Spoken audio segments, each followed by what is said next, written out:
Hey there guys, welcome back to another video, and yes, from this view, you would think it's the middle of the winter, and you might be asking yourself, Dylan, why are you wearing a t-shirt? Why are you sweating in a t-shirt outside when there's ice and snow? Well, actually, today, it's 66 degrees. Yeah, so today is March 10th, or today is March 11th. Last year on March 10th, I caught my first amphibian. This time, it's March 11th, and I've caught my first 6. So, let me start talking to you guys about where I'm not gonna say where I am, but let's just say I'm in northern New Jersey. I'm in Mahwah Township, around that, not in Mahwah Township, but around that area. And this looks like a frozen wasteland. Yeah, but if you look here, right around the edge, right where this rock meets the water, that's all melted. So this is actually still pretty cool.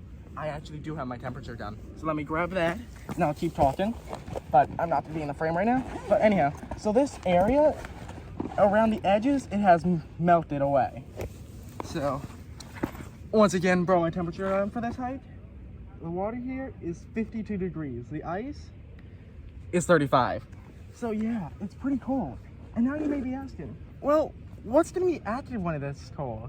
Yeah, you might have the reptiles like snakes coming out, because I'll take a picture and show you guys and put a pitch here. But up there, all these rocks, they're nice and warm. They're actually 75 degrees, so that looks perfect for a snake. But how did I find an amphibian? Well, my favorite species of amphibian is actually the one I found, and that is the eastern newt. So, if you guys can see right here, along the edge, there's this opening. Now this opening, as I was saying before, the water here is about 51, 58 right on the edge. And I was just walking along. I actually should be in class right now, but I told the teacher that I found some newts and I wanted to make a video, and he said, yeah, sure, go for it. Just join the call when you're done. But here, these newts are actually swimming around in it. So I'm gonna flip the camera out and see if you guys can see any through the water. So if you can see right there, that is a newt. That's an adult eastern newt. You can tell it's an adult because of the coloration and the fact that it's in the water. So newts are really cool. I'll pan it around. You got another newt over here. He's swimming up to the surface, getting a breath of air. But newts are really, really cool because newts are a species of salamander. And now, the thing you hear is like turtles and tortoises. All newts are salamanders, but not all salamanders are newts. And now you may ask, well, Dylan, what's the difference between a salamander and a newt? Well, yeah, I'll turn here. You can see another one here. Newts have 3 life cycle phases. They have the juvenile phase. This is a phase. They have a juvenile phase where they are laid in the eggs, they hatch, they become larvae, then they grow up.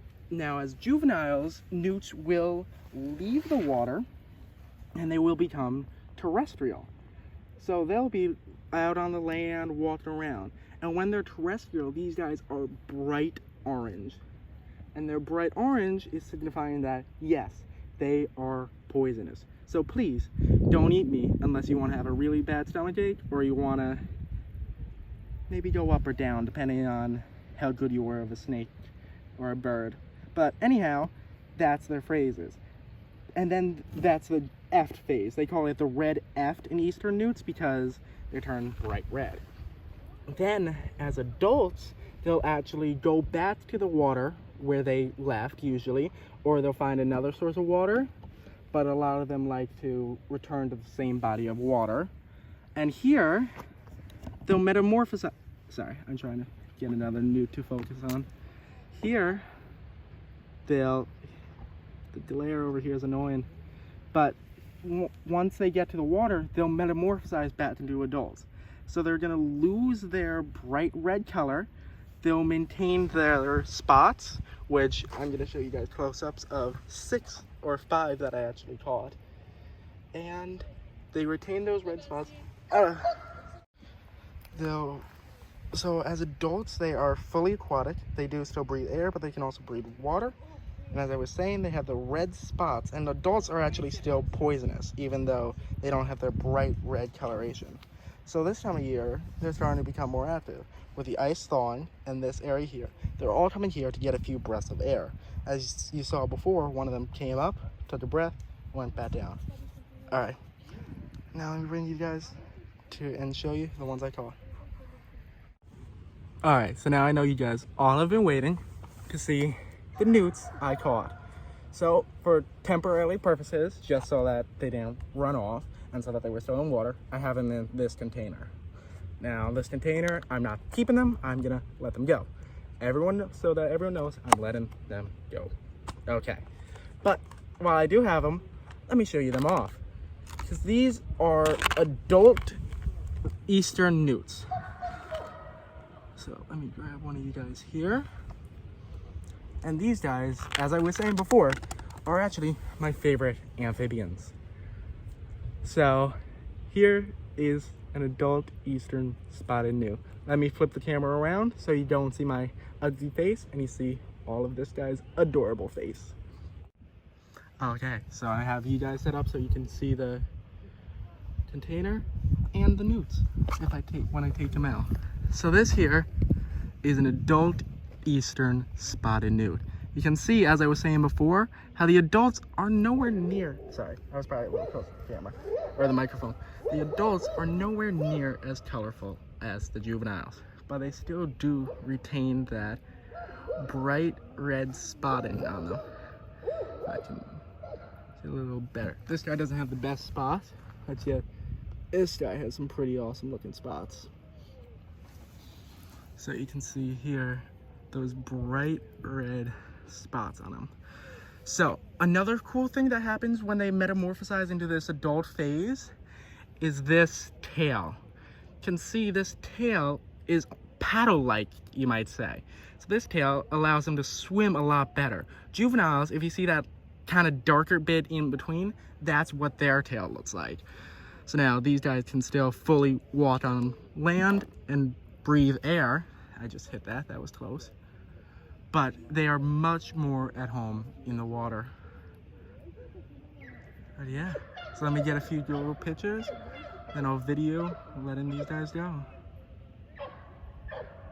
But honestly, my favorite species. So now I just love, oh crap, he's falling. But another really cool thing about these guys is if you look at the back feet, look how strong those are as compared to the front. So they help them swim a lot better. They use that tail to paddle and then those feet to swim as well. Now these guys, you can see how bright red or orange these spots are, and they just look he keeps moving. Just gonna hold him a little tighter. Not to hurt him, but tighter. And he looks stunning. And that head shape, you can see how it goes, that narrow, it almost looks fish-like. Don't focus on that, focus on this. It almost looks fish-like, you might say, but that allows him to swim a lot better. All right, so I'm gonna get a few cool pictures and then I'll let these guys go. But before I do that, I'll bring this tin up close so you can see these guys swimming in it just for a little bit, because I think that's cool. All right, let me get some awesome pictures of these guys.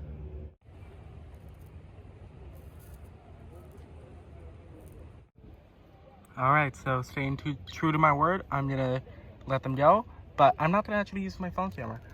I'm gonna use this waterproof camera and my phone camera so you can see these guys swimming away from both angles, above water and underwater. All right, let's get to this. So now I cannot see what the camera sees. I can only see what my phone camera sees, but I'm gonna hope that this will be a good angle of filming. So anyhow, I didn't get too many pictures of them underwater though, so you guys can put out more here.